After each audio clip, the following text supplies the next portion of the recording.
കോഴിക്കോട് വളരെ ഞെട്ടിക്കുന്ന ഒരു വാർത്തയാണ് നമ്മൾ ഇന്നലെ കേട്ടത്. കോഴിക്കോട് ഫറൂഖിൽ ഭർത്താവിന്റെ വെട്ടേറ്റ ഭാര്യ മരിച്ചു. മുനീറയാണ് കോഴിക്കോട് മെഡിക്കൽ കോളേജിൽ വെച്ച് മരിച്ചത്. ഭർത്താവ് ജബ്ബാറിനെ പോലീസ് അറസ്റ്റ് ചെയ്തിരുന്നു. ഭർത്താവ് ജബ്ബാർ ലഹരിക്കടിമയാണെന്നാണ് നാട്ടുകാർ പറയുന്നത്. ലഹരി ഉപയോഗിക്കാൻ പണം ആവശ്യപ്പെട്ട് ഭാര്യയെ ജബ്ബാർ മർദ്ദിക്കുന്നത് പതിവായിരുന്നു. പലവട്ടം പോലീസിൽ പരാതി നൽകിയെങ്കിലും കുടുംബം ഒത്തുതീർപ്പാക്കിയെന്നും പ്രദേശവാസി റിപ്പോർട്ടറിനോട് പറഞ്ഞു. നമുക്ക് അവരുടെ പ്രതികരണമുണ്ട്, അതൊന്ന് കേൾക്കാം. ജബ്ബാറിന്റെ സൈഡിൽ നിന്ന് പ്രശ്നങ്ങളേ ഉള്ളൂ. മുനീറ അവിടെ ഒരു സൂപ്പർ മാർക്കറ്റിൽ ജോലി ചെയ്ത് 2 ചെറിയ മക്കളുണ്ട്. ഈ കുടുംബത്തിനും വേണ്ടി ജീവിച്ച മാതിരി ആണ് ഈ മുനീറ മുന്നോട്ട് പോയത്. ഈ ഡ്രഗ് അടിക്കാൻ വേണ്ടിയിട്ട് ഭാര്യ പണം കൊടുക്കുന്ന രീതിയിലാണ് ഈ ജബ്ബാറിന്റെ ഭാഗത്തു നിന്നുണ്ടായ പ്രതികരണം. ജബ്ബാർ വെറും ലഹരിക്ക് അടിമായി കൊണ്ട് ജീവിച്ച ഒരു വ്യക്തിയാണ് തന്നെ എവിടെയും നമുക്ക് പറയാൻ കഴിയും. നിരന്തര മർദ്ദനം ഉണ്ടായിട്ടുണ്ട്. ഈ ലഹരി അടിച്ചും കൊണ്ടാണ് ഈ കൂടുതൽ സമയങ്ങളും മർദ്ദനം നടത്തിക്കൊണ്ടിരിക്കുന്നത്. നമ്മൾ ഈ വിഷയത്തിൽ പരിഹാരത്തിന് നേരിട്ട് ഇടപെട്ട ആളുകളായതുകൊണ്ടാണ് നമ്മൾ പറയുന്നത്. അപ്പൊ ഇവരെ കുടുംബം ഒത്തുതീർപ്പാക്കാൻ വരും, ഈ ജബ്ബാറിന്റെ കുടുംബം ഒത്തുതീർപ്പാക്കാൻ വേണ്ടി വരും. ഇത് ഈ ചങ്ങായി രണ്ടാമത്തെ വിവാഹം, ആദ്യ വിവാഹം വേർപ്പെടുത്തിയാണ് ലഹരിന്റെ പേരിൽ. രണ്ടാമത്തെ വിവാഹം പെൺകുട്ടിനായിട്ട് വിവാഹം കഴിഞ്ഞതിന് ശേഷം നിരന്തരം 10 വർഷത്തോളം ഭയങ്കര പ്രയാസത്തിൽ ഈ പെൺകുട്ടി ജീവിക്കുക. അതിന് ശേഷമാണ് ഇനി ഇങ്ങനത്തെ ഒരു ദാരുണമായ അന്ത്യം ഉണ്ടാവേണ്ടി വന്നത്. സിനോജ്, മുനീറയുടെ മരണം വല്ലാതെ നമ്മുടെ ഉള്ളുലയ്ക്കുന്നതാണ്. 2 കുഞ്ഞുങ്ങൾ കൂടിയുണ്ട്.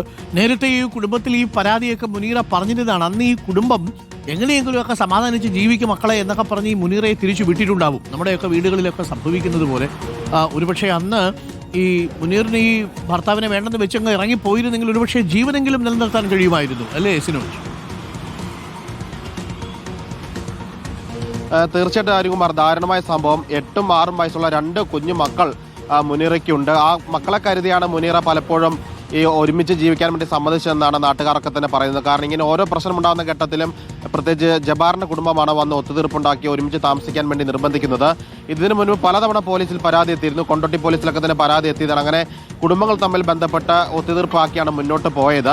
ഏതായാലും കഴിഞ്ഞ 4 ദിവസമായിട്ട് കോഴിക്കോട് മെഡിക്കൽ കോളേജ് ആശുപത്രിയിൽ വെന്റിലേറ്ററിലായിരുന്നു മുനീറ. കഴിഞ്ഞ 4 ദിവസം മുൻപാണ് വീട്ടിൽ വെച്ച് ജബ്ബാർ മുനീറെ ആക്രമിക്കുന്നത്. അതായത് ലഹരി ഉപയോഗിക്കാൻ വേണ്ടി മുനീറോട് പണം ആവശ്യപ്പെട്ടു. മുനീറ പണം കൊടുത്തിരുന്നില്ല. കാരണം മുനീറയാണ് കുടുംബത്തിന് വേണ്ടി അധ്വാനിക്കുന്നത്. സൂപ്പർ മാർക്കറ്റിൽ ജോലി ചെയ്ത് അവിടെ നിന്നുള്ള വരുമാനം കൊണ്ടാണ് ഈ മക്കളെ നോക്കുന്നത്. അതിലൊരു പങ്ക് ലഹരി ഉപയോഗിക്കാൻ വേണമെന്ന് പറഞ്ഞുകൊണ്ട് ജബ്ബാർ പ്രശ്നമുണ്ടാക്കുകയായിരുന്നു. അങ്ങനെ പണം കൊടുത്തില്ല. അതിന്റെ വൈരാഗ്യത്തിൽ മുനീറെ വീടിനകത്തുള്ള മുറിയിൽ പൂട്ടിയിട്ട ശേഷം വെട്ടുകത്തി കൊണ്ട് വെട്ടി പരിക്കേൽപ്പിക്കുകയായിരുന്നു. കഴുത്തിനും കൈക്ക് നെഞ്ചിലൊക്കെ തന്നെയാണ് വെട്ടേറ്റത്. കഴിഞ്ഞ 4 ദിവസമായിട്ട് വെന്റിലേറ്റർ കഴിയുകയായിരുന്നു. ഇന്ന് പുലർച്ചെ 5:10 മരിച്ചിരിക്കുന്നത്. ഏതായാലും ഫറൂഖ് പോലീസ് അന്ന് തന്നെ ഈ ജബ്ബാറിനെ അറസ്റ്റ് ചെയ്യുകയും ചെയ്തിരുന്നു. ഏതായാലും ഈ പ്രശ്നം കുറേ വർഷങ്ങളായിട്ടുണ്ടായിരുന്നു എന്ന് പറയുന്നത്. ഇതിന് മുൻപ് ഒരു വിവാഹം ജബ്ബാർ കഴിച്ചിരുന്നു. അതും ഈ ലഹരി പ്രശ്നം കാരണം ഡൈവേഴ്സായി പോയതാണ്. അതിനുശേഷമാണ് 2ാമത് മുനീറെ വിവാഹം കഴിക്കുകയും ചെയ്തിരിക്കുന്നത്. അരുകുമാർ, സങ്കടപ്പെടുത്തുന്ന ഒരു കാര്യമാണെന്ന് ആലോചിച്ച് നോക്കൂ സിനോജ്. 8ഉം 6ഉം വയസ്സുള്ള 2 കുഞ്ഞുങ്ങൾ. ആ കുഞ്ഞുങ്ങളുടെ അമ്മയാണ് ഈ മുനീറ.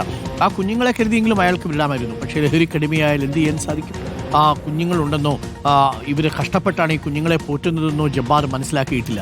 ആ സൂപ്പർ മാർക്കറ്റിൽ പോയി പണിയെടുത്ത് കിട്ടുന്ന തുച്ഛമായ വരുമാനത്തിലൊരു വിഹിതം ലഹരിക്ക് വേണമെന്നാണ് ജബ്ബാർ ആവശ്യപ്പെട്ടത്. കൊടുക്കാൻ പറ്റൂ? ഈ കുഞ്ഞുങ്ങൾക്ക് എന്തെങ്കിലും പറ്റുവെച്ച് കൊടുക്കട്ടെ. എന്തായാലും വളരെ സങ്കടപ്പെടുത്തുന്ന വാർത്തയാണ് നമ്മളിപ്പോൾ കേട്ടത്. ഈ ജബ്ബാറിനെ പോലുള്ള ആളുകളെയൊക്കെ എന്ത് ചെയ്യണം, അല്ലേ? ആ കുഞ്ഞുങ്ങൾക്ക് ഇനി ആരുണ്ട്? ഈ ലഹരിക്കടിമയായ ജബ്ബാർ നോക്കൂ. ഇനി ആ പാവപ്പെട്ട മുനീറയുടെ കുടുംബം നോക്കണ്ടേ? എപ്പോഴെങ്കിലുമൊക്കെ പെൺകുട്ടികൾ വന്ന് പരാതി വീട്ടിൽ പറഞ്ഞാൽ, മോളെ ചക്കരെ നീ പോയി അങ്ങ് അവരുടെ കൂടെ അങ്ങ് നീക്ക് അഡ്ജസ്റ്റ് ചെയ്യുക, ആണുങ്ങളല്ലേ എന്നൊക്കെ പറയുന്നൊരു സാധാരണ രീതിയുണ്ട്. ഒരു കാരണവശാലും അത് ചെയ്യരുത്. അവർ വന്ന് പറയുന്നത് അത്രത്തോളം സഹിക്കാൻ പറ്റാവുന്നതിൻ്റെ പരമാവധി ആകുമ്പോഴായിരിക്കും ഈ പെൺകുട്ടികൾ വീട്ടിൽ വന്ന് കാര്യങ്ങളൊക്കെ പറയുക. അങ്ങനെ പറയുന്ന സമയത്ത് അവരെ കേൾക്കണം. ഇല്ലെങ്കിൽ വല്ലവൻ്റെയൊക്കെ വെട്ടുകെട്ടിക്ക് സ്വന്തം മക്കൾ ഇരയാവുന്ന സാഹചര്യം ഉണ്ടാവരുത് എന്ന് മാത്രം നമ്മൾ ആഗ്രഹിക്കുന്നു.